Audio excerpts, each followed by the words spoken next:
Olá, tudo bem com você? Seja bem-vindo, seja bem-vinda na nossa segunda aula de Legislação Social e Trabalhista. É um prazer estar aqui com vocês essa manhã de sábado. Sou a professora Janaína Vargas Testa, para quem ainda não assistiu a nossa primeira aula, né? Me apresentando novamente, sou mestre em Direito, sou advogada atuante na área trabalhista, então é com muito prazer que eu venho falar aí de vários assuntos ligados à legislação do trabalho. A nossa aula de hoje, ela tem por intuito discutir os temas que estão lá no da nossa segunda unidade do livro. Vamos lá ver. Olha só, a gente vai trabalhar a nossa segunda unidade. Os conteúdos, eles versam sobre o contrato de trabalho e sobre a jornada de trabalho. São na verdade, os conteúdos, os temas-chave dessa segunda unidade. Lembrando, gente, que o nosso livro de Legislação Social e Trabalhista, ele está super atualizado. Ele foi publicado agora, o último, em 2019. Então, eu peço que vocês façam a leitura e o estudo com base nesse livro, que é o novo, que vai estar disponível lá na biblioteca digital, na biblioteca virtual para vocês. Lá no sistema onde que vocês conseguem o material da aula, também vai estar disponível esse livro que está super atualizado, ok? Pois bem, então a gente vai fazer a discussão dessa segunda unidade. E toda a nossa discussão, todo o nosso estudo da aula de hoje, ele tem por intuito responder a esses questionamentos. Então vamos lá para o momento da contextualização da nossa aula. A gente vai conversar um pouquinho sobre o que é contrato de trabalho. Também, alguns doutrinadores, eles acabam se referindo à ideia de contrato de emprego. Então, pode ser contrato de trabalho ou um contrato de emprego. E a gente vai falar também das características desse tipo de contrato, né? Quais são as características que a gente aplica? Nós vamos falar um pouquinho sobre o que é trabalho proibido e sobre o que é um trabalho ilícito. Será que é a mesma coisa ou será que existe diferença entre um trabalho que é considerado proibido por lei e um trabalho que é considerado ilícito? E mais, será que esse tipo de trabalho tem algum efeito jurídico? Ou seja, será que alguém que trabalha, que realiza um trabalho proibido ou um trabalho ilícito, ele vai ter proteção do direito e proteção do Estado? É sobre isso que a gente vai conversar. Nós vamos também falar das hipóteses que permitem a contratação por prazo ou por tempo determinado. Em que hipóteses ele pode ser celebrado? Quais as situações previstas em lei que permitem que a gente faça essa contratação? Lembrando que a regra no direito do trabalho é a contratação por prazo ou tempo indeterminado. Essa é a regra, para atender ao princípio da continuidade da relação de emprego. Então, a gente sabe que aqui é o quê? É exceção. Então, a gente vai ver em que hipóteses que nós vamos aplicar. A gente também vai falar justamente do contrato de trabalho intermitente, né, que é uma das novidades da reforma trabalhista. A gente vai ver em que momento a gente aplica esse trabalho intermitente, como que ele funciona, como que é a convocação do trabalhador. A gente vai falar também das hipóteses que suspendem e interrompem o contrato de trabalho. O contrato de trabalho, ele é de trato sucessivo, né? Ele se prolonga ao longo do tempo. Só que existem causas que vão suspender ou que vão interromper o contrato de trabalho. Então, a gente vai falar um pouquinho sobre isso. Nós também vamos falar sobre acidente de trabalho, quando ele se caracteriza e quais os seus efeitos jurídicos. E também a gente vai falar um pouquinho sobre o tema de jornada de trabalho, pensando justamente a limitação constitucional, ou seja, como que a Constituição Federal limita a jornada, em que momentos a gente pode prorrogá-la, quais são as situações que é possível prorrogação, e também vamos falar um pouquinho dos contratos de compensação de jornada, que são permitidos por lei, intervalos e jornada noturna. Então, são todos esses assuntos que serão abordados na aula de hoje. A gente tem por intuito, então, responder a esses questionamentos, né? Entendendo um pouquinho mais sobre esses temas que são tão importantes aplicados ao direito do trabalho. Bacana? Vamos começar então? E a gente começa justamente falando sobre contrato de trabalho. Quais são as características dele, o que é trabalho proibido e o que é trabalho ilícito? Então vamos começar. Primeiro, gente, quando eu falo contrato de trabalho, eu, obviamente, estou falando que é um acordo, certo? Contrato de trabalho, ele sempre é um acordo, por quê? Porque eu tenho de um lado a figura do empregador, a outra figura do empregado, uma relação bilateral, em que essas duas partes se unem para o quê? Para celebrar um contrato, estabelecendo as cláusulas, as condições em que esse trabalho vai ser exercido, quais serão os direitos e deveres de ambas as partes, não é? Então vamos voltar lá. Além disso, o acordo, é importante que o contrato de trabalho ele seja escrito, mas isso não significa que se porventura ele for celebrado verbalmente, que ele não tenha validade. Ele também pode ser celebrado verbalmente. Por quê, gente? Porque, na verdade, o que vale para o direito do trabalho sempre é a realidade, certo? Então, ainda que eu não tenha feito por escrito aquele contrato de trabalho, ainda que eu tenha só combinado com alguém verbalmente, ele existe, certo? Porque o direito do trabalho, ele sempre vai estar o quê? Vai estar disposto a falar a verdade. Então, primazia da realidade, lembra desse princípio? Então, o que é importante que seja por escrito. Aliás, eu até acho que ele tem que ser celebrado por escrito. Mas isso não significa que o contrato verbal, ele não tenha valor jurídico. Ele tem. Tanto que se eu vier a contratar uma pessoa verbalmente, mesmo sem fazer a formalidade do contrato, esse contrato de trabalho existe. Por quê? Porque o que vale pra gente é a verdade real. Além disso, olha lá, vamos falar das características. Ele também pode ser um acordo tácito ou expresso. Expresso é quando eu falo literalmente que eu estou celebrando um contrato. Ou tácito, porque ainda que eu não tenha expressamente demonstrado a vontade, esse contrato existe na realidade, ok? Quais são as características? Ele é um contrato sinalagmático, o que quer dizer sinalagma, ou seja, os dois lados têm direitos e deveres. Ele é um contrato consensual, porque basta a manifestação da vontade para ser celebrado. Ele é um contrato intuito personae em relação ao empregado. Por quê? Porque é um contrato personalíssimo em relação ao empregado. Eu posso até substituir a empresa. Eu posso até substituir o empregador. Essa empresa ela pode ser vendida para uma outra, a gente pode alterar os sócios dessa empresa, os chefes dessa empresa, eu posso alterar. O que eu não posso alterar é o empregado. O empregado, quando ele celebra o contrato, é ele pessoalmente que tem que prestar o serviço. Por isso que a gente fala que é intuito personae em relação ao empregado. Por quê? Porque o empregado é personalíssimo, é só ele que vai prestar o serviço, ok? Então, vamos voltar lá.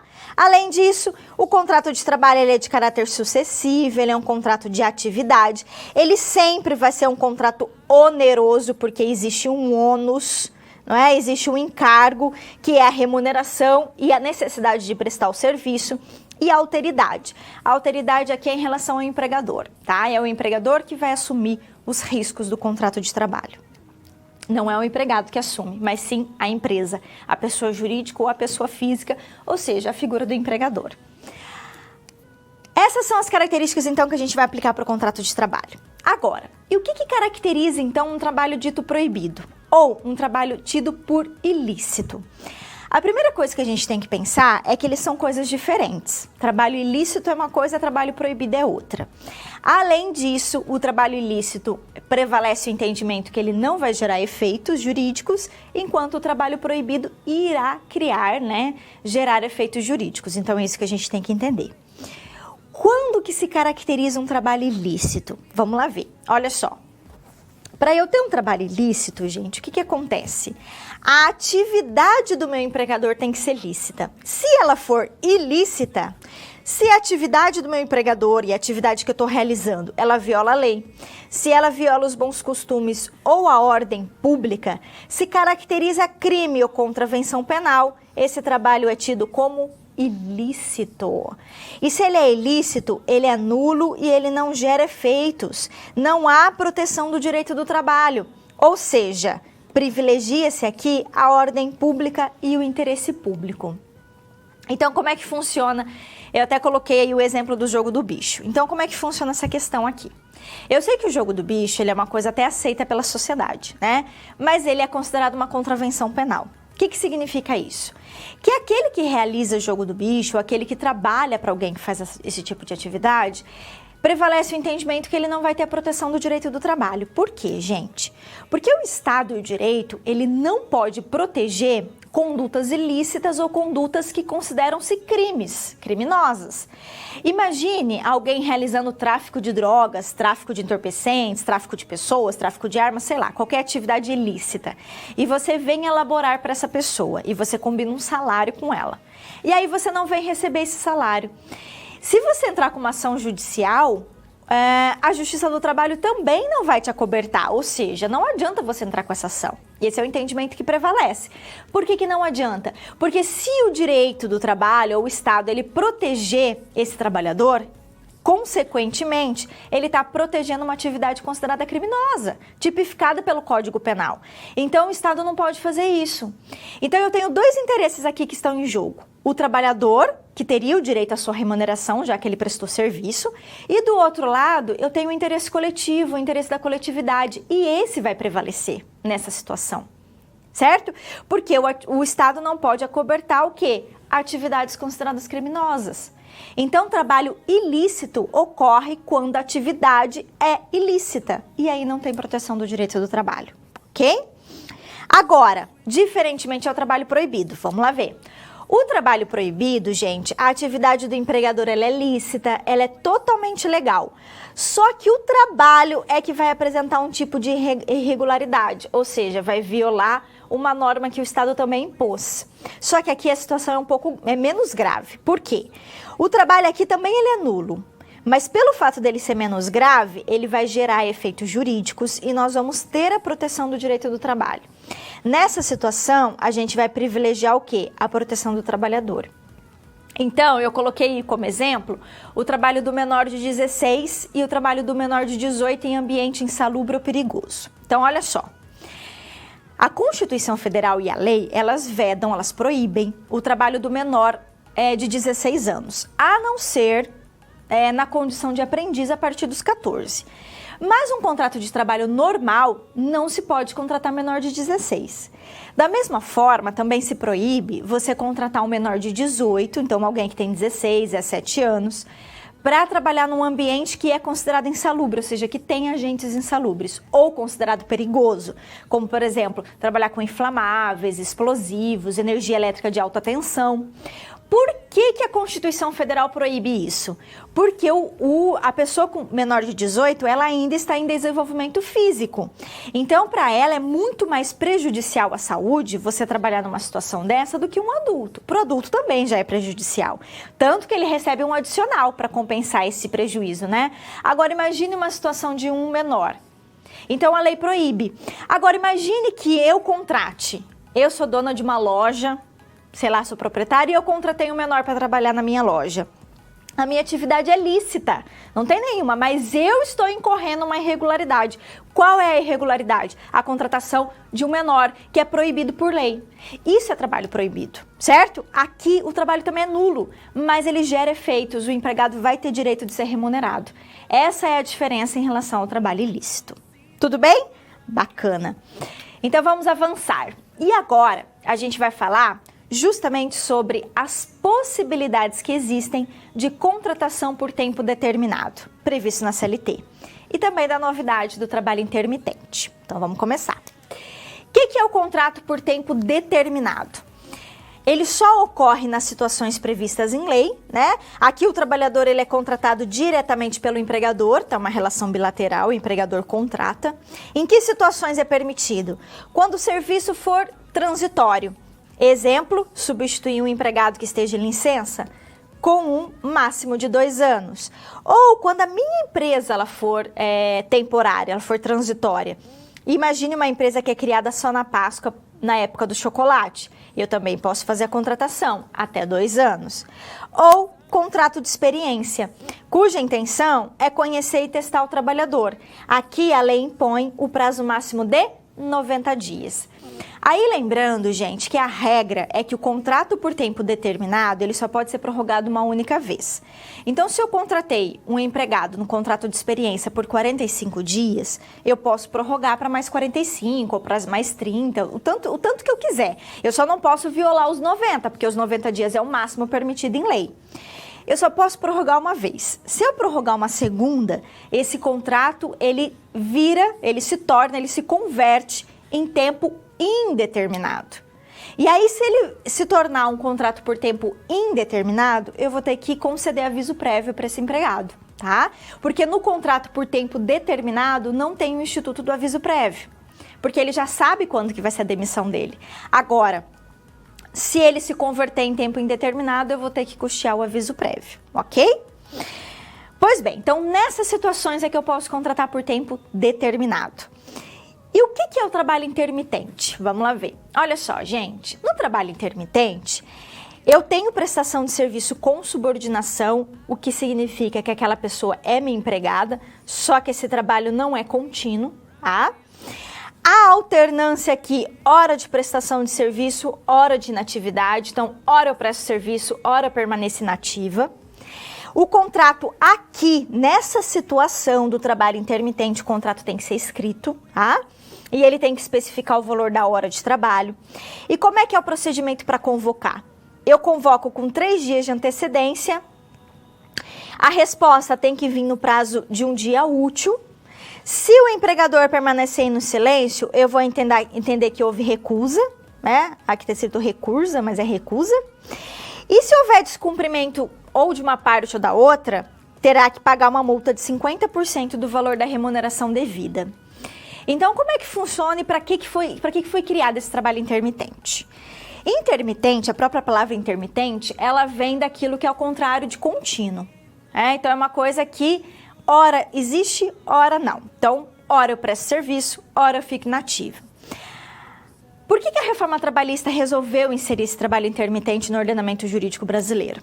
Para formalizar os considerados bicos. Então, por exemplo, aquele funcionário, às vezes, aquela pessoa que às vezes era convocada no final de semana para trabalhar como garçom no restaurante, ela recebia diária, né, geralmente, pelas horas que ela trabalhou, mas isso não era formalizado, não tinha um contrato sobre isso. Da mesma forma que acontece com hotéis, em alta temporada, enfim. Então, essas pessoas são convocadas de vez em quando. Então, para formalizar isso, para que elas não ficassem à mercê da legislação, é que foi criado o trabalho intermitente. Qual que é a crítica?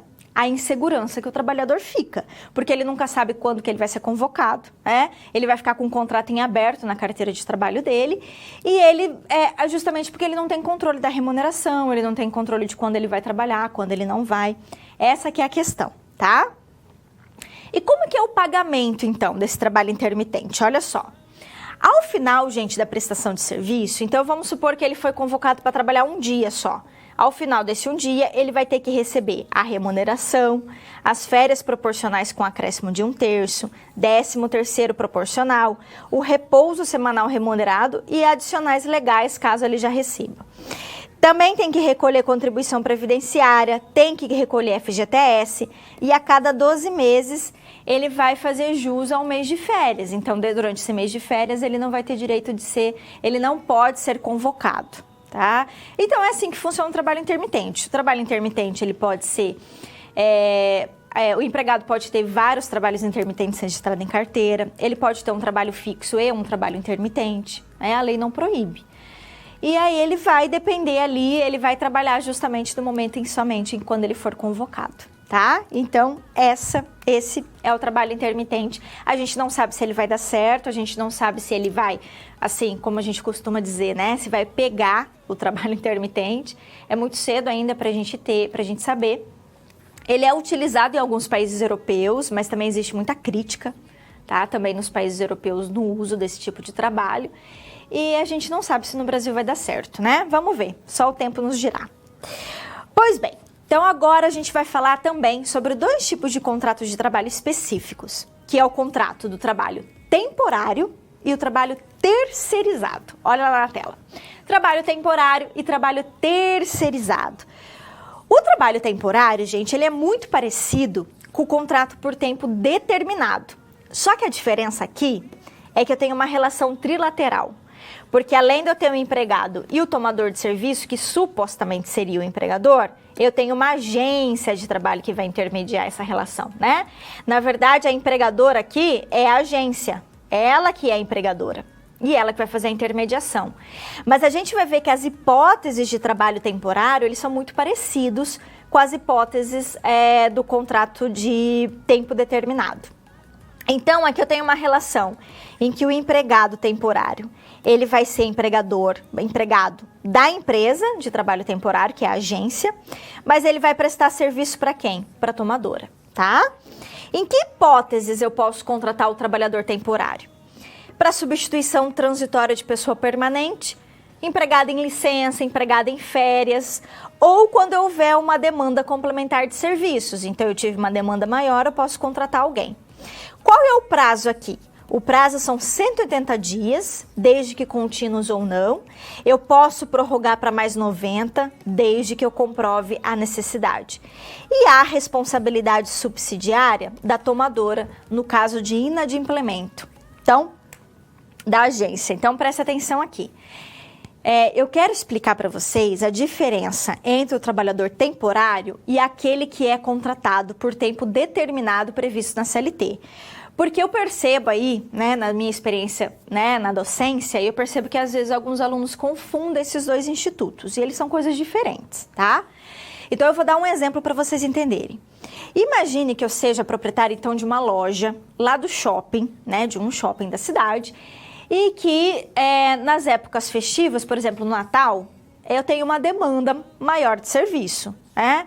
Então eu tenho um acréscimo de serviço. E aí eu vou precisar contratar um empregado a mais, certo? Ok. Por um serviço, porque o serviço ali é transitório, né? E eu preciso contratar um empregado a mais. Eu tenho duas opções.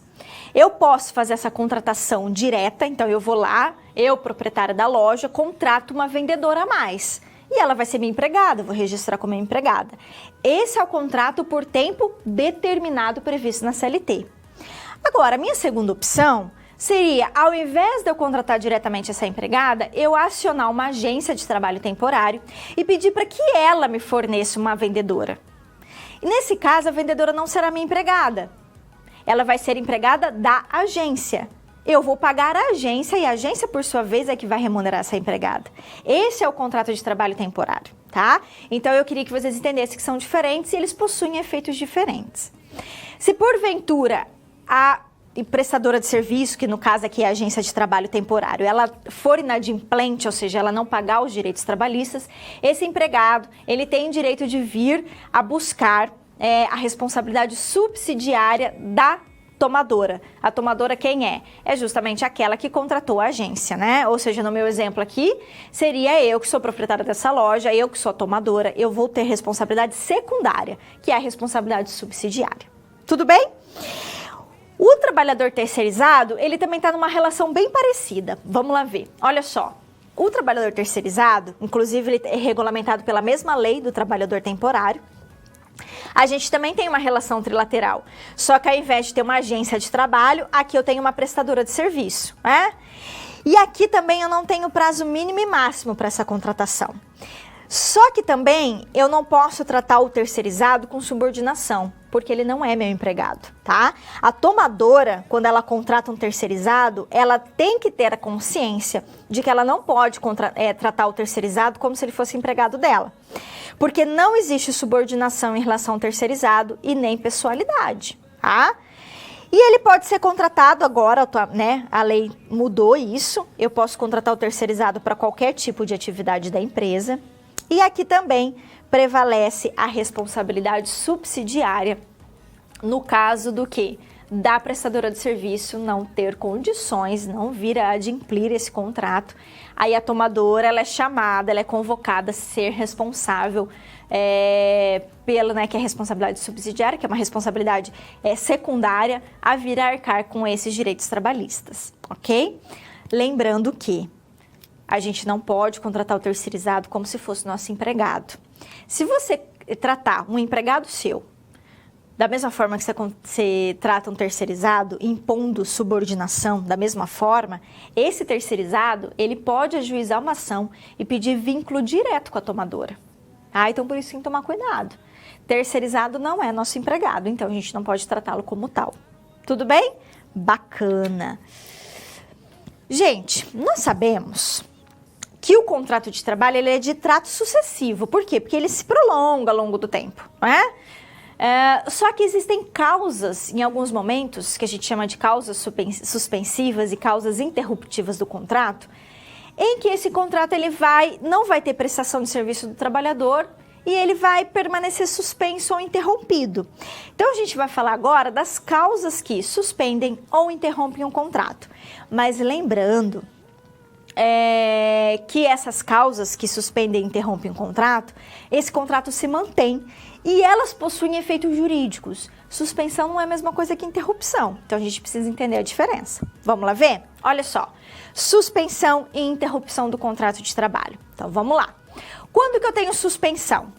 Aqui eu tenho paralisação temporária da prestação de serviço, porque o empregado não trabalha, só que ele também não recebe salário na suspensão. E, em regra, o período que ele permanecer afastado não será computado como tempo de serviço, tá?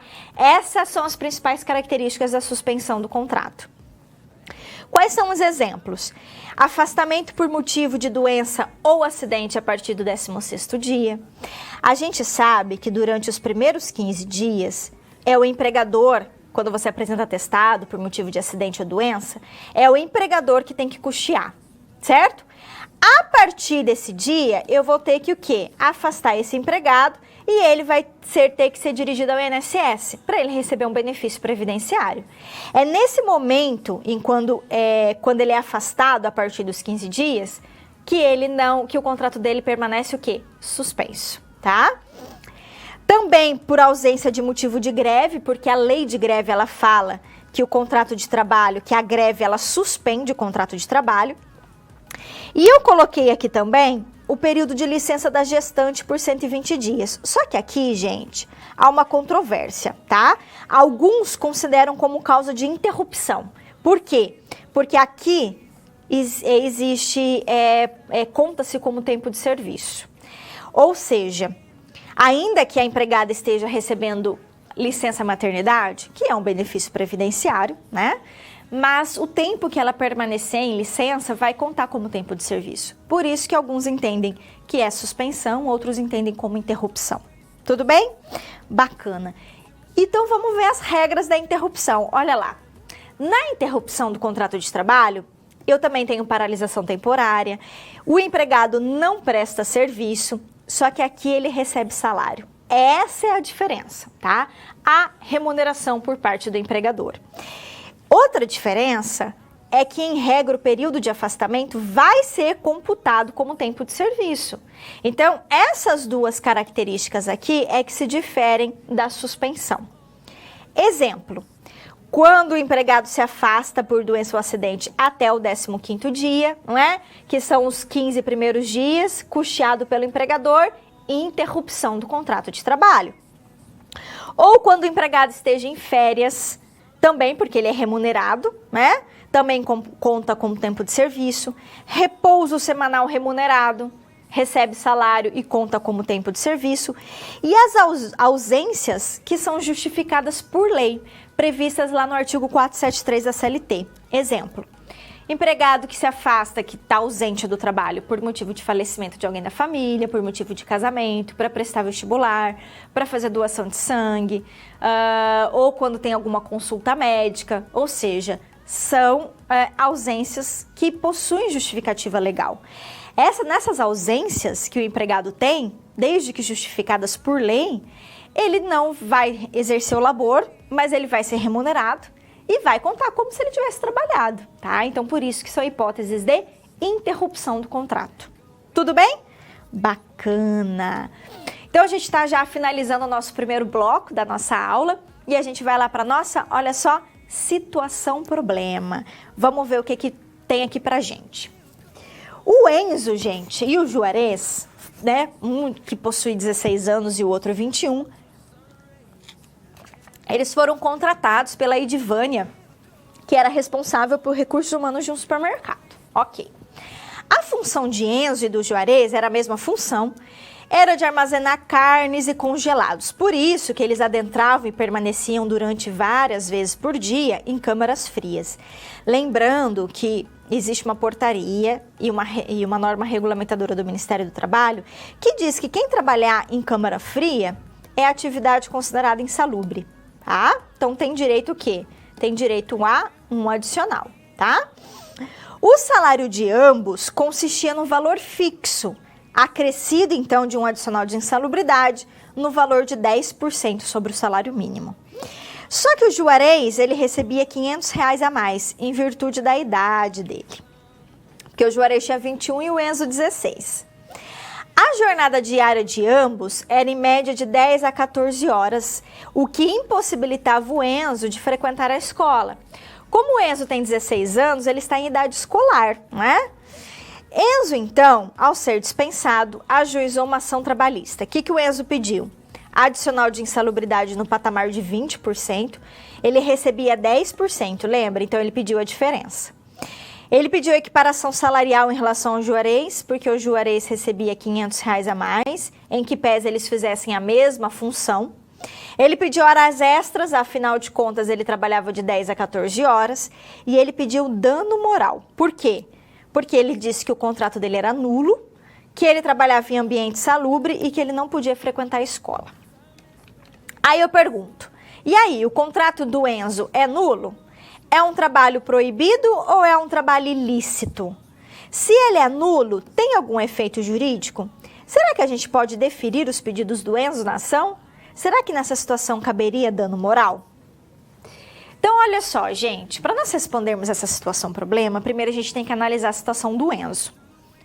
Primeiro vamos analisar a atividade que o Enzo realizava e a atividade que é feita por essa empresa. Que empresa que nós estamos falando? Quem que é o empregador? Um supermercado. O supermercado é uma atividade ilícita, que não viola a lei, não é? Ou seja, não existe nenhum tipo de crime nem contravenção penal. Portanto, não é trabalho ilícito. A atividade que o Enzo realizava, que era justamente cuidar da questão do açougue e entrar em câmaras frias para armazenar e congelar carnes nesses supermercados, também é uma atividade ilícita. É uma atividade que não viola a lei, que não é considerada crime nem contravenção penal. Portanto, não é trabalho ilícito, mas é um trabalho proibido. Por que é proibido? Porque o Enzo tem 16 anos. Quem tem 16 anos pode elaborar em atividade insalubre? Não pode. Por quê? Porque a Constituição Federal e também a lei, ela proíbe, veda o labor de quem? O labor do menor de 18 em atividade insalubre, perigosa e penosa. Então, o Enzo não poderia trabalhar numa atividade insalubre. É trabalho proibido? É. Ok. Se é trabalho proibido, existem efeitos jurídicos? Existem efeitos jurídicos. O Enzo, ainda que o trabalho dele seja nulo, porque o contrato de trabalho dele é nulo, mas gera efeitos. O fato dele ter laborado, dele ter prestado serviço, dá o direito dele buscar o quê? Os seus direitos trabalhistas, né? Buscar aquilo que ele entende que ele tenha direito. Então, ele vai ser remunerado. Agora, será que a gente poderia deferir todos os pedidos que o Enzo fez? É possível, desde que na ação trabalhista ele comprove os requisitos legais. Então, por exemplo, se ele quer adicional de 20%, vai ter que ser feita uma perícia. A perícia é que vai verificar se o grau é mínimo ou se o grau é médio, né, de insalubridade. Então, vai ter que atender os requisitos legais. Ele pediu equiparação salarial em relação ao Juarez. O fato do Juarez ter 21 anos justifica ele ter salário maior? Não, isso não justifica. A não ser que o Juarez trabalhe muito melhor, seja muito mais rápido, muito mais habilidoso. Aí até poderia, mas aí na ação vai verificar se houve ou não preenchimento dos requisitos da equiparação salarial. Que isso é assunto para uma outra aula, ok? Então, desde que ele preenche os requisitos legais, ele pode ter os seus pedidos deferidos. Só que a grande chave aqui que eu queria que a gente pensasse é a questão do dano moral. Será que cabe dano moral aqui?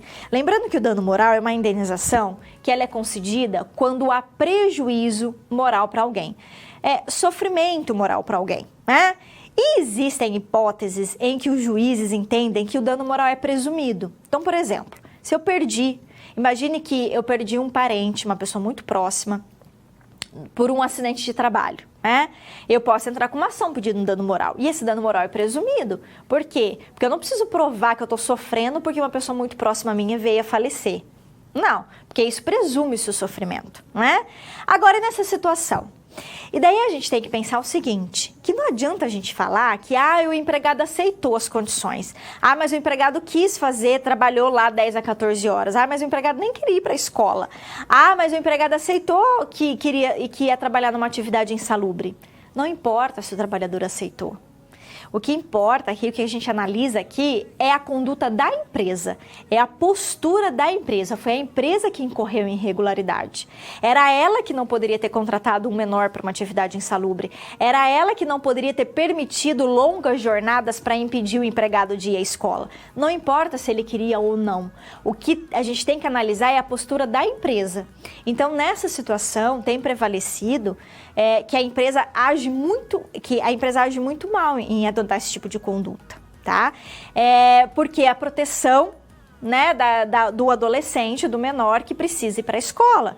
Então, o que a empresa não pode adotar esse tipo de conduta? O dano moral aqui, ele também é de cunho pedagógico. Por que de cunho pedagógico? Para ensinar a empresa que ela não pode adotar esse tipo de conduta, tá? Então, vamos lá ver. Olha só. Por se tratar, então, gente, de trabalho proibido, porque a lei e a Constituição Federal, eles vedam o trabalho do menor em ambiente salubre. Sendo assim, o contrato é nulo, mas ele tem efeitos jurídicos. Enzo, então, ele não poderia ter sido contratado para essa função, mas já que ele prestou o serviço, ele tem que ser remunerado. Então, os pedidos dele na ação até podem ser deferidos, desde que preenchidos os requisitos legais. Agora, tendo em vista que a empresa teve uma conduta ilícita, inadequada e ilegal ao expor um menor em ambiente insalubre com longas jornadas acima do limite legal, o dano moral nesse caso, gente, ele é presumido. Esse é o entendimento que prevalece nos tribunais, tá? Lembrem-se que da gravidade que é entendida, né, pelos aplicadores do direito, que a gravidade que é você contratar um menor numa atividade insalubre. E ainda, além da jornada legal, a gente sabe que a gente pode trabalhar o quê? 8 horas. Quantas horas a gente pode fazer por dia? 2. O Enzo aqui trabalhava 14 horas, chegava a trabalhar 14 horas. Então, assim, são várias leis que a empresa violou nesse caso, ok? Pois bem, então vamos que vamos. Agora o nosso momento é olha lá, participação da aula. Vamos para o momento de participando da aula. E eu tenho uma atividade aqui de interação para vocês, estão vendo? São alguns exercícios que vocês vão julgar se elas são verdadeiras, são afirmativas, e você vai julgar se elas são verdadeiras ou não. E é momento também de dúvidas. Caso você tenha alguma dúvida, por favor, mande para mim. Eu vou dar um tempo para você responder e eu volto até daqui a pouco.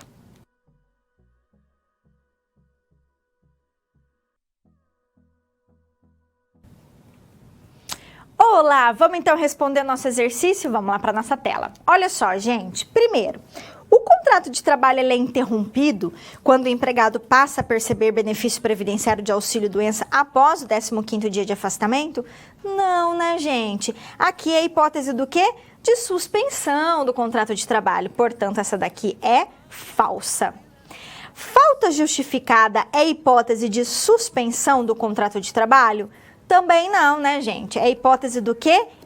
Interrupção do contrato de trabalho, porque a falta é justificada. Então, essa daqui também é falsa. As nossas duas primeiras, então, são falsas, ok? A ocorrência de aborto criminoso é hipótese de suspensão do contrato de trabalho? Verdade, essa é verdadeira. Veja que a questão fala aborto criminoso e não criminoso. Quando o aborto é criminoso, o que vai acontecer? O empregado geralmente vai ter que responder, né, por crime. O contrato de trabalho, então, vai permanecer suspenso, tá? Se fosse aborto não criminoso, que é aquele aborto espontâneo, aí seria hipótese de interrupção, porque daí ela teria direito a ficar afastada do trabalho, né? Se fosse hipótese de aborto espontâneo. Mas aborto criminoso, não, tá? Suspensão do contrato.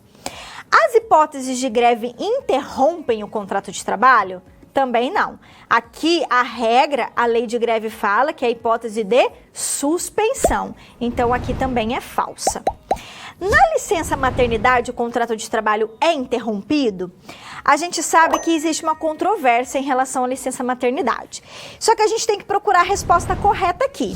Se as duas primeiras são F, então não pode ser essa, nem essa e nem essa, certo? Se a terceira é verdadeira e a quarta é falsa, então só pode ser o quê? A letra B. Portanto, nesse exercício, ele considerou como hipótese do quê? De interrupção do contrato.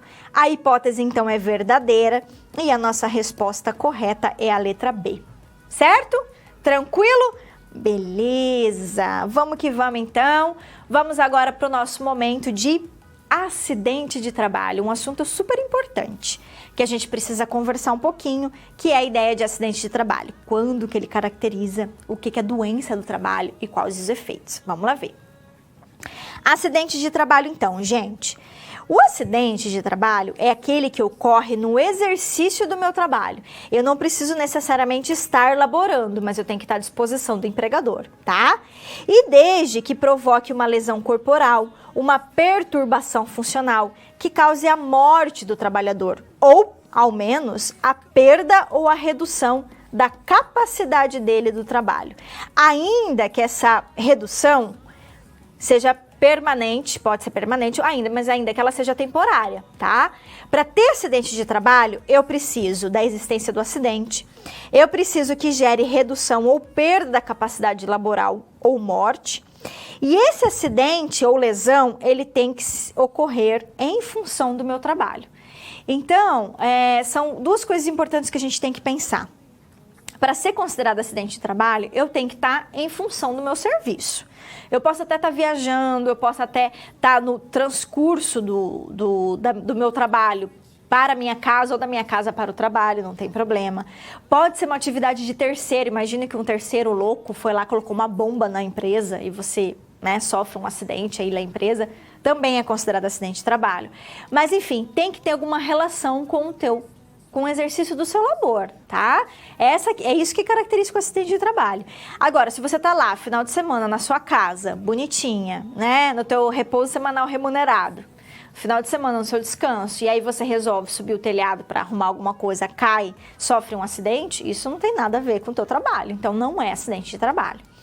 Agora, uma outra característica importante do acidente de trabalho é que ele tem que gerar uma certa redução da capacidade laboral. Então, imagine, eu estou aqui dando aula e eu venho a tropeçar, caio aqui e faço um arranhão na minha perna. Só que esse arranhão na minha perna não vai impossibilitar nada de eu exercer meu trabalho. Eu levanto e continuo dando aula, certo? Trouxe redução da minha capacidade para o trabalho? Eu perdi minha capacidade de trabalho ou reduzi? Não, então não é acidente de trabalho.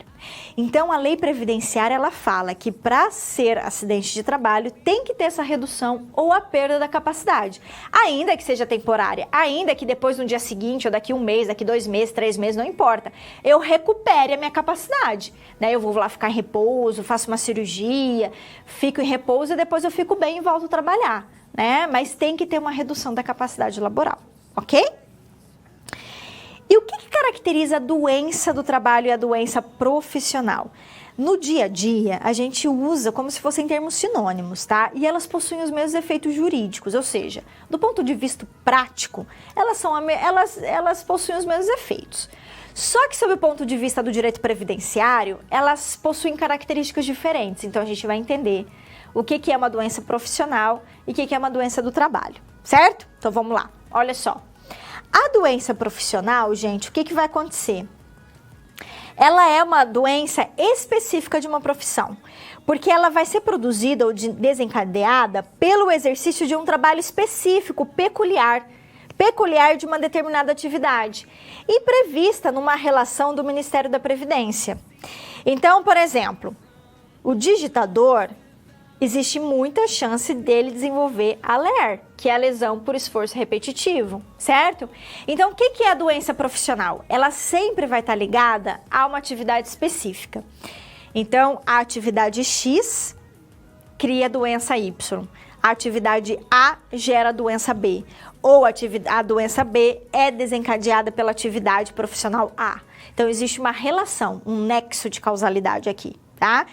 A doença sempre vai estar relacionada a uma atividade específica, uma profissão específica. Diferentemente da doença do trabalho. A doença do trabalho é genérica. A doença do trabalho pode ser qualquer coisa e pode estar ligada a qualquer atividade. Não existe essa relação intrínseca entre a atividade, aquela profissão que gera aquela doença. Por quê? Porque a doença do trabalho, ela é criada, ela é gerada pela maneira como eu exerço meu labor, pelo modo de execução do meu trabalho, percebeu? Então, qualquer trabalhador pode desenvolver uma doença do trabalho, independentemente da atividade que ele exerce. Aliás, é possível, inclusive, de que alguns venham a desenvolver aquele problema e outros trabalhadores não chegam a desenvolver aquele problema, tá? Por quê? Porque ela não está ligada a uma atividade específica. Então, olha só lá, vamos ver. Então, o que é a doença do trabalho? Ela vai ser adquirida e desencadeada em função das condições especiais em que eu realizo o meu trabalho e relacionada ao meu trabalho. Então, eu coloquei aqui o exemplo, perder a audição por causa do ruído de um trabalhador da construção civil. Então, perder a audição em decorrência do ruído pode acontecer com qualquer trabalhador. Qualquer trabalhador que esteja submetido a um ruído forte, eu posso trabalhar dentro de um escritório. Se eu estou do lado de um equipamento que tem um ruído acima dos limites de tolerância, e eu não uso protetor auricular, por exemplo, eu posso ter uma redução, uma perda da minha audição. Então, ou seja, não é a atividade X que vai criar aquela doença. Ela pode ocorrer com vários trabalhadores em diversas condições, certo? Porque vai depender do modo que eu estou executando aquele trabalho, tá? Então, por isso que a doença do trabalho ela é genérica nesse sentido, ok? Mas, gente, acidente de trabalho, doença profissional e doença do trabalho, eles possuem os mesmos efeitos jurídicos. A gente só quis diferenciar para vocês entenderem que no acidente de trabalho eu vou ter um evento que vai ocasionar aquele acidente, não é? Que a doença profissional e a doença do trabalho, elas são vistas de maneiras diferentes pela Previdência, certo? Bacana. Então, inclusive, agora a gente vai falar dos efeitos, né? Desses acidentes, dessas doenças. Também vamos falar dos efeitos daquele empregado que tem uma doença comum. O que é uma doença comum? Que não tem nenhuma relação com o trabalho dele. Ele pode vir desenvolver uma doença que não tenha nenhuma relação, né? Por exemplo, desenvolver algum tipo de câncer, desenvolver, por exemplo, a AIDS, desenvolver, por exemplo, a depressão, mas uma depressão por decorrência da vida pessoal, né? Enfim, só estou dando exemplos. Ou seja, uma doença que não tem relação com o trabalho, né? Elas também possuem efeitos jurídicos. Então, a gente vai falar dos dois benefícios que estão ligados a isso, que é o auxílio-doença e a aposentadoria por invalidez. Vamos lá? O que é o auxílio-doença, então, professora? O auxílio-doença, gente, ele é um benefício previdenciário, como a gente já sabe, não é? E ele vai ser concedido pelo INSS, quem estiver lá pagando as contribuições previdenciárias, né? Desde que ficar incapacitado de forma temporária para o trabalho por mais de 15 dias. Por quê? Porque durante os primeiros 15 dias é o empregador que vai custear. Existem dois tipos de auxílio-doença. O auxílio-doença acidentário, esse vai ser concedido quando houver acidente de trabalho, doença do trabalho ou doença profissional. O código que o INSS usa aqui é o B91, para conceder o auxílio-doença acidentário. E a gente tem o auxílio-doença ordinário, o previdenciário, chamado também de auxílio-doença comum, que vai decorrer de qualquer doença ou acidente comum, né? Aquele que não tem o quê? Relação com o trabalho. Esse aqui, o código que é utilizado pela Previdência é o B31. Então, gente, em ambas as hipóteses, o contrato de trabalho ele permanece suspenso, como a gente já havia comentado. Afastamento por auxílio-doença, independentemente se é o auxílio-doença previdenciário, que é o comum, ou acidentário, não importa, o contrato de trabalho vai permanecer suspenso, tá? E o que é a aposentadoria por invalidez? Quando que ela é concedida? Vamos lá ver. Ó, a aposentadoria por invalidez, ela também é um benefício previdenciário, que também está ligado à incapacidade para o trabalho, só que aqui a incapacidade ela é total. Ela impossibilita o trabalhador de exercer qualquer tipo de atividade para garantir a subsistência dele. E ela é permanente, o que não quer dizer que ela seja definitiva. Ele pode vir a recuperar a capacidade dele. Só que ela tem que, por meio de perícia médica, os peritos vão entender que ela tem um cunho permanente. Mas não quer dizer que ela seja definitiva, tá? Aqui, gente, o contrato de trabalho também vai permanecer suspenso. Eu não posso dispensar um empregado que está em benefício de aposentadoria por invalidez, tá? Se ele se recuperar, ele tem direito de retornar ao trabalho, mas é facultado ao empregador dispensá-lo, pagando os direitos trabalhistas dele. Só que o empregador só pode dispensar se ele retornar para o trabalho. Se ele não retornar, o contrato vai permanecer suspenso. Por que isso ocorre? Porque a aposentadoria por invalidez, ao contrário das outras aposentadorias, ela não é definitiva, né? É porque parte do pressuposto de que o empregado pode ser reabilitado, pode se recuperar um dia, né? É diferente da aposentadoria por idade, aposentadoria por tempo de contribuição, porque essa é definitiva. A aposentadoria por invalidez não é. Por isso que o contrato de trabalho vai permanecer suspenso, tá certo? Agora, tem alguns direitos trabalhistas que é importante a gente saber. O empregado, que ele se afasta por auxílio-doença acidentário, só esse, tá? Só quando for acidente de trabalho, doença do trabalho ou doença profissional, ele tem direito a uma estabilidade provisória, que é o quê? Ele tem direito a não ser dispensado até 12 meses após o retorno dele ao trabalho, certo? E ele também tem direito que o seu FGTS seja recolhido durante esse afastamento. E também aplica-se nesse caso a ele e ao aposentado por invalidez. Esses empregados, eles também têm direito de que a empresa mantenha o plano de saúde. Vou até colocar aqui, ó, o auxílio doença acidentário e a aposentadoria por invalidez. Manter o plano de saúde e assistência médica durante o afastamento. Aqui, nós vamos aplicar nos casos em que o empregador já custeava plano de saúde, já concedia essa assistência médica.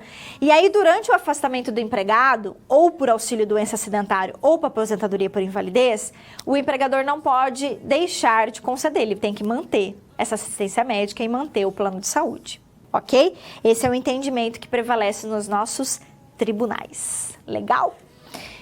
Então, agora a gente vai mudar totalmente de tema, porque já falamos bastante sobre o contrato de trabalho e efeitos do contrato de trabalho. Agora a gente vai falar sobre jornada de trabalho, que é um tema relacionado ao contrato, porque vai estar lá previsto no contrato de trabalho, não é?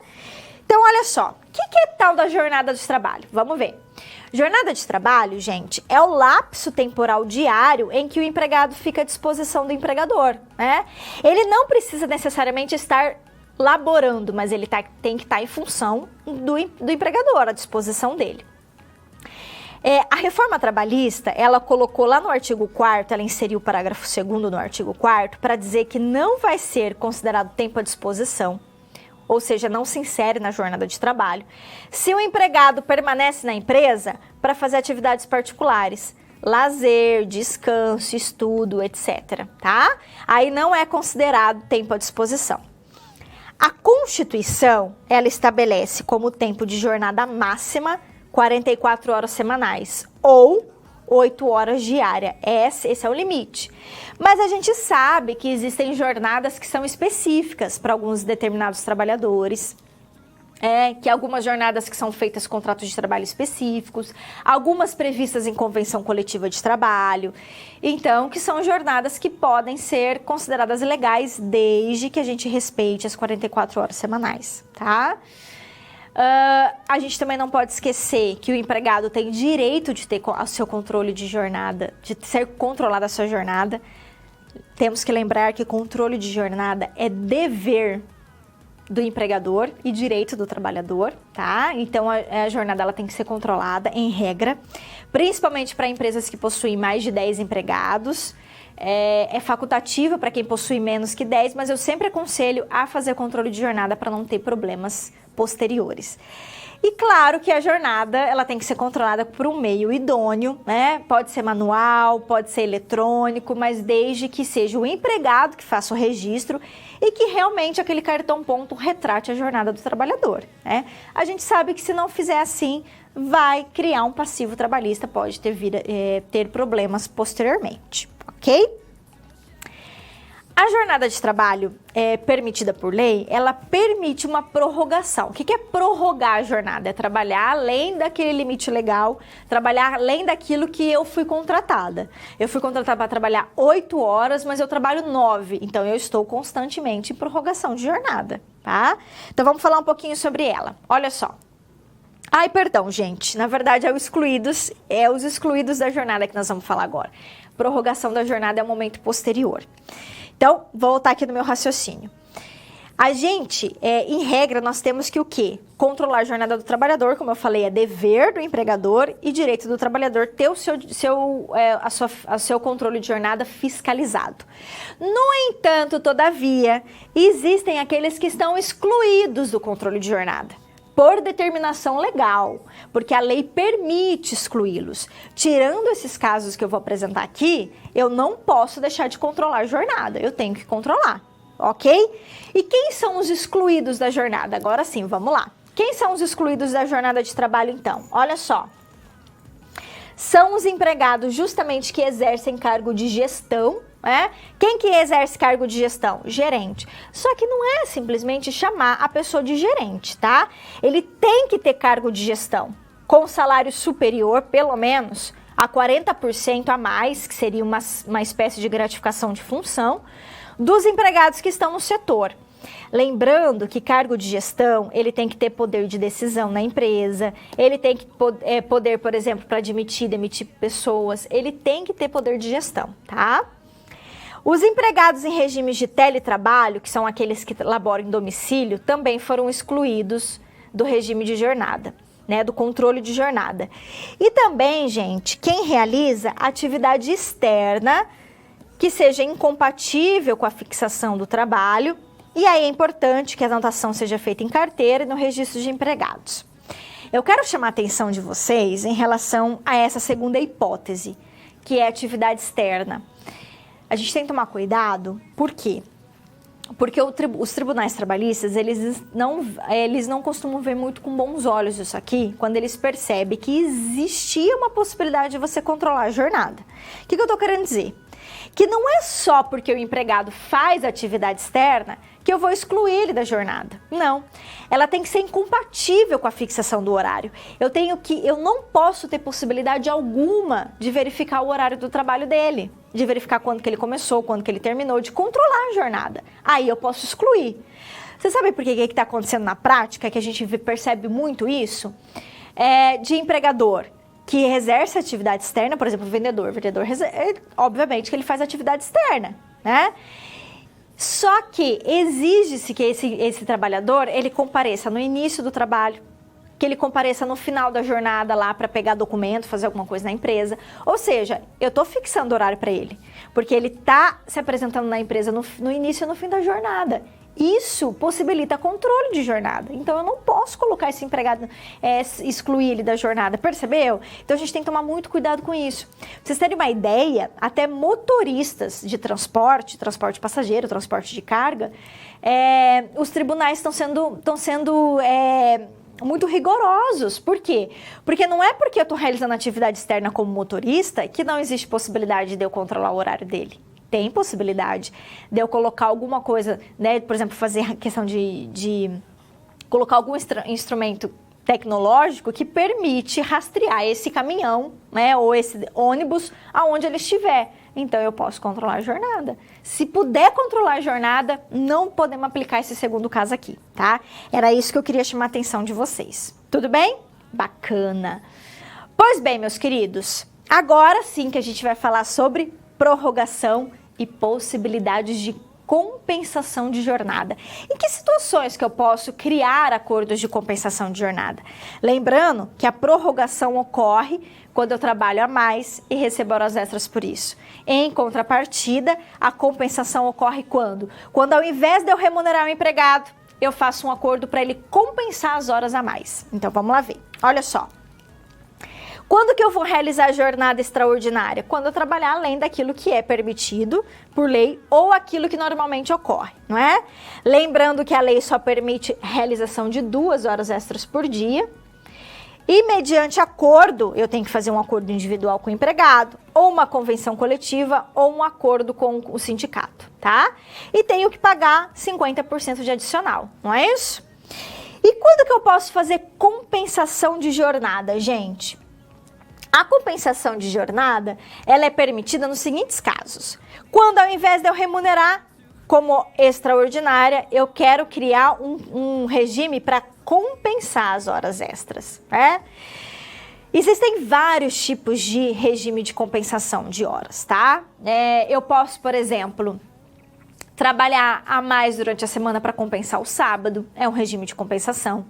Eu posso trabalhar aos domingos e compensar quarta-feira, por exemplo, na terça ou na segunda, é também um regime de compensação. Eu posso trabalhar durante uma semana 40 horas, na semana seguinte 48, depois 40 a 48, que a gente chama de semana espanhola, também é um regime de compensação, mas é um regime de compensação que somente pode ser celebrado por meio do sindicato, convenção coletiva, tá? Eu também posso fazer um regime de compensação, por exemplo, já dei o exemplo do sábado, que é muito comum, enfim. Ou eu posso criar um banco de horas. O banco de horas também é uma modalidade de regime de compensação, é uma das espécies de regime de compensação. No banco de horas, eu vou criar horas em crédito, horas em débito, vou criando um banco e em algum momento eu vou ter que zerar esse banco. Então eu elaboro mais num dia, no outro dia eu elaboro menos e por aí vai, tá? Então vamos lá falar dos regimes de compensação. Se eu fizer um regime de compensação junto com o empregado, diretamente com ele por meio de acordo individual, né? Esse acordo individual pode ser escrito ou pode ser um acordo tácito, algo que eu combino ali com ele. Só que a compensação tem que ser no mesmo mês, tá? Então eu tenho que compensar naquele mês, tá? Essa foi uma novidade da reforma trabalhista, mas desde que a gente respeite a compensação no mesmo mês. Ou eu posso criar a modalidade de banco de horas. O banco de horas, gente, ele só pode ser previsto em acordo ou convenção coletiva, tá? E ele tem que ser zerado num período máximo de 1 ano. Lembrando que para ter validade o banco de horas, a gente tem que respeitar as 44 horas semanais e a gente tem que respeitar também o limite máximo diário de 10 horas, porque se ultrapassar isso aqui, invalida o banco de horas. E agora a reforma trabalhista, ela permitiu que eu até faça um banco de horas por acordo individual, ou seja, eu negociar diretamente com o empregado. Só que aqui a compensação ela tem que ocorrer no período máximo de 6 meses, tá? Então aqui a gente vai ter que respeitar esse período máximo de 6 meses. Tudo bem? Essas são as possibilidades de fazer, então, compensação de jornada. Agora, a gente já está indo para o finalzinho da nossa aula, a gente vai falar também sobre um instituto de jornada, que é super importante, que é a jornada noturna e os intervalos. Vamos lá ver. Jornada noturna e intervalos, ok? Gente, a jornada noturna é aquela que ocorre para o empregado urbano das 22 às 5 da manhã. Ele tem direito de receber um adicional noturno de 20%, porque a jornada noturna ela é mais prejudicial à saúde. E a hora noturna, ela não é contada como 60 minutos, ela é contada como 52 minutos e 30 segundos. Tanto que se você contar 22 às 5 da manhã, você vai ver que dão 7 horas só. Mas se você contar com a redução, com 52 e 30 segundos cada hora, você vai ver que o empregado laborou, na verdade, 8 horas diárias, tá? Já o rural, que trabalha na agricultura, ele trabalha em jornada noturna das 9, das 21 às 5 da manhã. O adicional noturno dele é um pouco maior, 25%, porém, em contrapartida, ele, na verdade, também conta como 60 minutos a jornada dele, tá? A hora dele noturna. Não conta, a gente chama isso aqui de hora ficta, né? Para ele não conta essa hora, tá? Não tem essa redução. E quem trabalha na pecuária, das 20 às 4 da manhã, adicional de 25% e também a hora de 60 minutos. Pois bem, essa é a jornada noturna, não tem muito segredo, né? É bem tranquila, a gente só tem que aplicar, né? Aplicar aquilo que determina a lei. E aí agora a gente vai fechar falando dos intervalos. Gente, intervalos, existem 2 tipos de intervalos legais. Aquele intervalo interjornada, que a gente chama também de entre jornadas, que é o intervalo de descanso que eu tenho de um dia de trabalho para o dia seguinte. Então, se eu terminei de trabalhar, por exemplo, meia-noite, vamos supor que eu estendi minha jornada até meia-noite, né? Eu não posso iniciar o labor 8 horas da manhã no dia seguinte. Por quê? Porque o intervalo de uma jornada para outra do dia seguinte tem que ter um intervalo de descanso de 11 horas, né? E claro que se não for respeitado, o empregado tem direito do quê? De ser custeado por isso. Outra coisa, semanalmente nós temos direito a um repouso semanal, que é um dia de descanso, que são um dia de descanso, significa 24 horas de descanso. Normalmente, as pessoas, elas têm o descanso semanal remunerado no domingo. Então, vamos supor, no meu exemplo, no domingo. Vamos supor que domingo seja justamente o meu dia de descanso. Se o domingo é meu dia de descanso, o que vai acontecer? Eu vou ter, então imagine que eu trabalhe no sábado. Se eu trabalhar no sábado até às 18 horas, né, eu tenho que ainda tomar cuidado para descansar 35 horas para iniciar o labor na segunda-feira. Por quê? Porque eu tenho as 11 horas de descanso, que é de uma jornada para outra, mais as 24 horas do domingo que eu tenho que respeitar, que é o descanso semanal remunerado. Então, por isso que soma 35. Então, dependendo do horário que eu for iniciar meu labor na segunda-feira, pode ter o desrespeito a essas 35 horas, tá? Já o intervalo intra-jornada é aquele descanso, aquela pausa que eu tenho durante a minha jornada. Então, se eu trabalho 8 horas, por exemplo, normalmente eu vou ter pelo menos 1 hora de descanso. Esse é o intervalo intra-jornada que a gente chama, tá? Então, vamos lá ver. Olha só. O que é o intervalo, então, interjornada? É aquele descanso, então, de 11 horas que eu tenho, de um dia para o outro. Lembrando que o dia do descanso semanal remunerado tem mais 24 horas, portanto, eu tenho que respeitar 35 horas aqui. E o intervalo intrajornada é aquele em que, se eu trabalhar de 1 a 4 horas por dia, eu não tenho intervalo. Se eu trabalhar além das 4 até 6 horas, eu tenho 15 minutos de intervalo. Se eu trabalhar acima de 6, eu tenho direito a 1 hora de intervalo no mínimo e 2 horas no máximo. Lembrando que a reforma trabalhista permite reduzir essa jornada, esse intervalo, até 30 minutos, desde que previsto em acordo ou convenção coletiva. Essa redução dos 30 minutos só se aplica a essa situação, tá? Quando o empregado trabalha mais que 6 horas, tudo bem? E se não respeitar o intervalo, o que acontece? Olha só, se não respeitar o intervalo, remunera o tempo que foi suprimido com um adicional de 50%, mas a verba será indenizatória. Essa também foi uma novidade da reforma trabalhista. Então, eu vou dar um exemplo. Então, imagine que meu intervalo seja de 1 hora. Meu intervalo é de 1 hora. Eu só tive 45 minutos de intervalo. Então, 45 minutos para 1 hora, faltam 15 minutos. 15 minutos que foram suprimidos. Esses 15 minutos serão pagos com um adicional de 50%, mas como verba indenizatória. Antes da reforma, a gente pagava como verba salarial, então, ou seja, integrava no contrato e tinha repercussão das outras verbas trabalhistas, porque tinha caráter salarial, e a gente não podia pagar só o que foi suprimido, tinha que pagar a hora cheia. Então, no meu exemplo, eu ia ter que pagar 1 hora. Ainda que o empregado ele teve 45 minutos, eu pagaria 1 hora cheia, não só o que foi suprimido. Mas isso eu estou falando mais a título de curiosidade, deixa isso para lá, o que vale agora de acordo com a reforma, e a reforma falou o seguinte: vamos pagar só o que foi suprimido, o que faltou para o intervalo, também se aplica ao intervalo interjornada, tá? E vamos pagar um adicional de 50% e a verba ela tem caráter indenizatório, ok? Certo? É isso, meus queridos. Então, com isso, a gente terminou o nosso conteúdo da aula de hoje e nós vamos para o nosso momento de situação-problema. Vamos ver o nosso caso aqui. Olha só, na nossa situação-problema,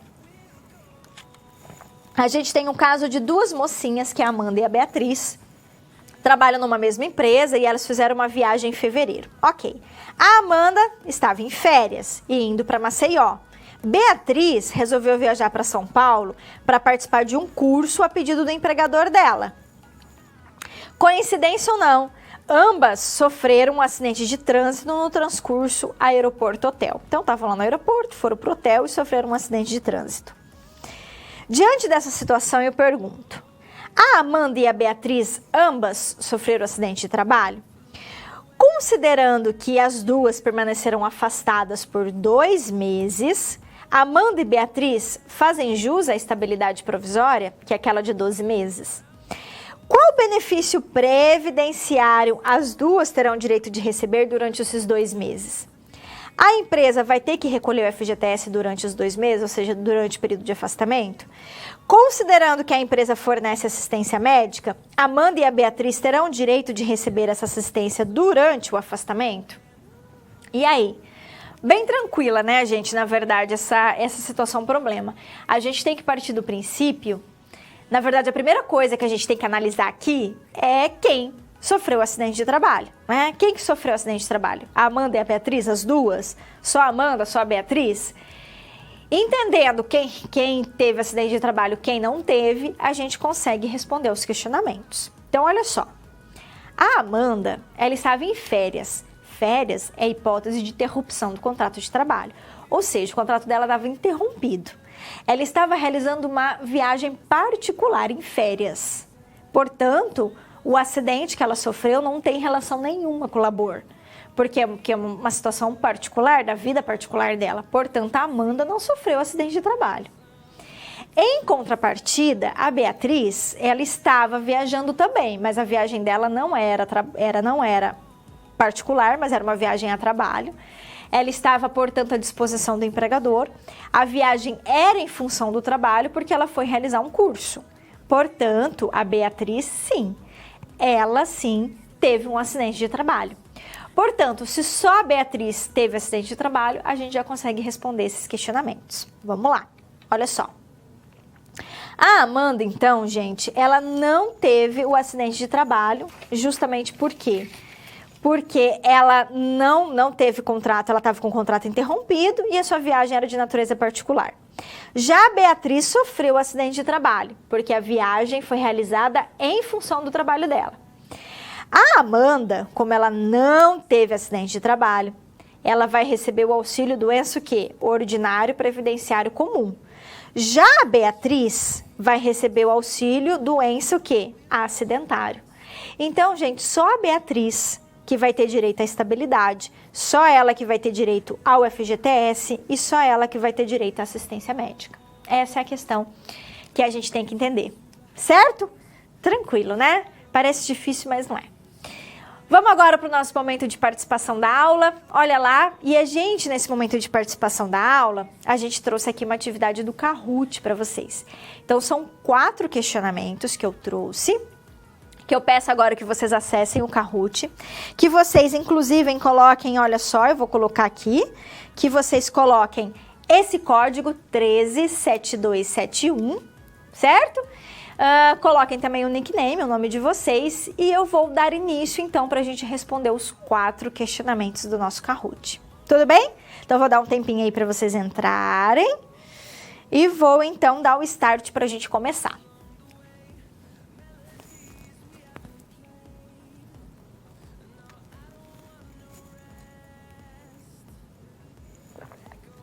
Então, vamos começar? Começando.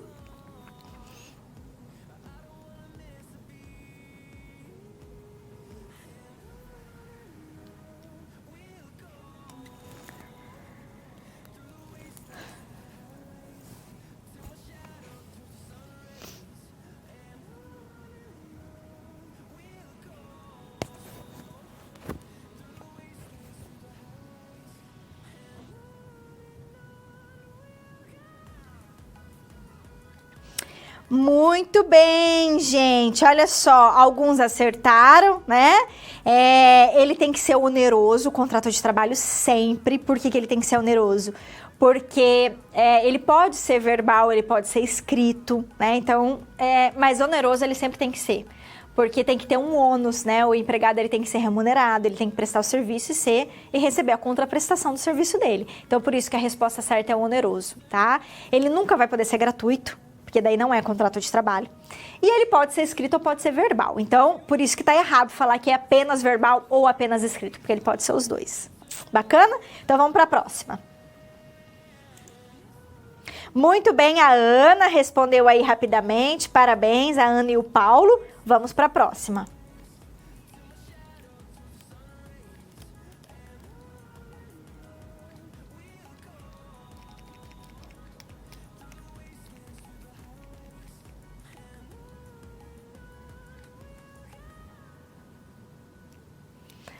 Muito bem, parabéns aí a todos os alunos que participaram, todos acertaram. Exatamente, 90 dias, né? O nosso contrato de experiência, ele tem um prazo máximo de 90 dias, muito bom. Parabéns aí a Ana novamente, a Ana tá que tá, hein? A Ana, o Paulo, parabéns também a Natânia de Londrina, Márcio de São Paulo, Camila, que participaram aí e acertaram as questões. Vamos para nossa terceira.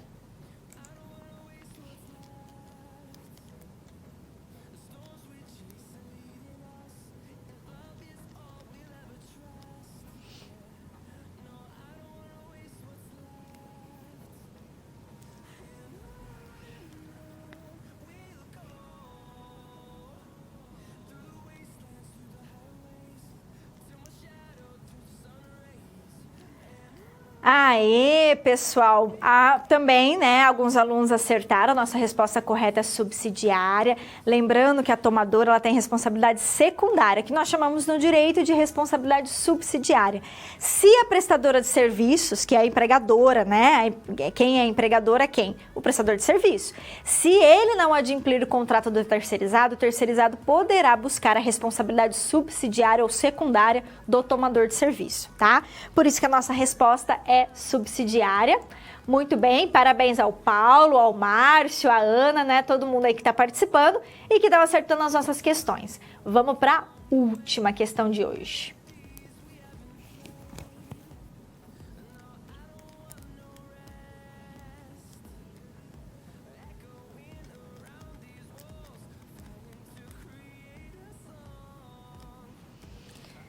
Muito bem, todo mundo acertou, exatamente. Se a Karina trabalha 5 horas diárias, o que significa? Ela trabalha mais que 4, menos que 6. Então, ela tem direito a 15 minutos de intervalo. Essa era a nossa resposta correta, não é?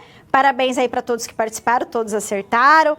Parabéns ao Paulo, que foi aí o primeiro do nosso pódio, né? Parabéns também ao Márcio de São Paulo, a Ana da Bahia. Fico feliz aí pela participação de vocês, né? E com isso, meus queridos, a gente vai para o finalzinho da nossa aula, não é? Vamos para o finalzinho da nossa aula, para o nosso momento, olha ali, de recapitulando o conteúdo da aula de hoje. Então, olha só, a gente trabalhou então um tema de contrato de trabalho.